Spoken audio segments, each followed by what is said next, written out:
बहुत समय पहले इंद्रप्रस्थपुर के एक शहर में एक ब्राह्मण रहता था।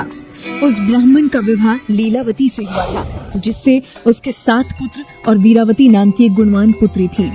क्योंकि 7 भाइयों की वह केवल एक अकेली बहन थी, जिसके कारण वे अपने माता पिता के साथ साथ अपने भाइयों की भी लाडली थी। जब वह विवाह के लायक हो गई, तब उसकी शादी एक उचित ब्राह्मण युवक से हुई। शादी के बाद वीरावती जब अपने माता पिता के यहाँ थी, तो उसने अपनी भाभियों के साथ पति की लंबी आयु के लिए करवा चौथ का व्रत रखा।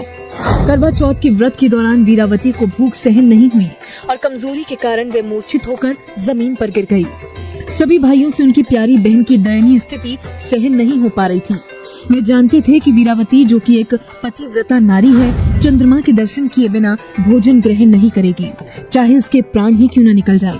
सभी भाइयों ने मिलकर एक योजना बनाई, जिससे उनकी बहन भोजन ग्रहण कर ले।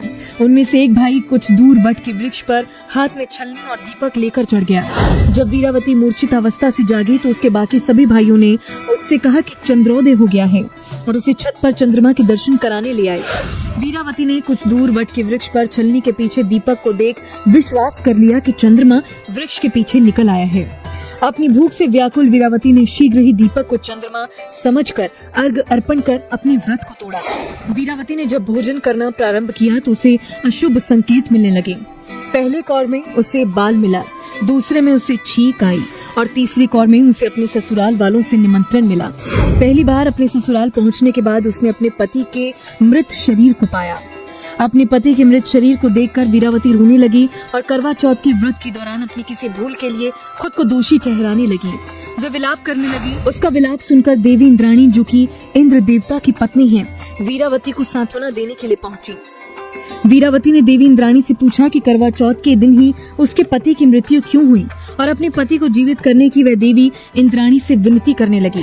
वीरावती का दुख देखकर देवी इंद्राणी ने उससे कहा कि उसने चंद्रमा को अर्घ अर्पण किए बिना ही व्रत को तोड़ा था, जिसके कारण उसके पति की असामयिक मृत्यु हो गई। देवी इंद्राणी ने वीरावती को करवा चौथ के व्रत के साथ साथ पूरे साल में हर महीने की चौथ को व्रत करने की सलाह दी और उसे आश्वासित किया कि ऐसा करने से उसका पति जीवित लौट आएगा। इसके बाद वीरावती सभी धार्मिक कृत्यों और मासिक उपवास को पूरे विश्वास के साथ करती। अंत में उन सभी व्रतों से मिले पुण्य के कारण वीरावती को उसका पति पुनः प्राप्त हो गया। कहते हैं कि करवा चौथ के व्रत में सुहागन महिलाएं करवा माता से प्रार्थना करती हैं कि हे करवा माता, जैसे आपने अपने पति को बचाया, वैसे ही मेरे सुहाग की भी रक्षा करना।